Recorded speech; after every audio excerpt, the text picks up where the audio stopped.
Hi everyone, দিনটা হচ্ছে 15ই April, Bangla নববর্ষ। তো সকাল সকাল স্নান করে রেডি হয়ে নিয়েছি মন্দিরে পুজো দিতে যাবো বলে। তো প্রথমেই ডার্মাকো 2% স্যালিসাইলিক অ্যাসিড সিরামটা ইউজ করে নিলাম আমার অ্যাকনের জন্য। তারপরে আমি ইউজ করছি পন্ডসের সুপার লাইট জেল ময়শ্চারাইজারটা, যেটা আমার খুবই ফেভারিট একটা ময়শ্চারাইজার সামারে। তারপরে আমি মুখেও সানস্ক্রিন মেখেছিলাম, যেটা রেকর্ড করতে পারিনি। আর হাতেও সানস্ক্রিন মেখে নিলাম যাতে আমার হাতেও ট্যান না পড়ে, যেহেতু খুবই রোদ।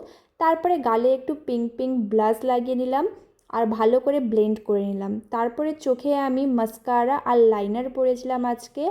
দেন আমি আমার কপালে একটা ছোট্ট টিপ পরে নিয়েছিলাম। তোমরা জানিও কেমন লাগছে। এবার একটা লিপস্টিক পরে আমি আমার মেকআপটা কমপ্লিট করলাম।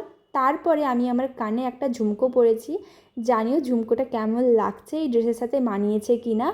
তারপরে আমি একটুখানি পারফিউম ইউজ করলাম। দেন আমি রেডি হয়ে গেছি মন্দিরে যাওয়ার জন্য। তো সবাইকে জানাই বাংলার শুভ নববর্ষ।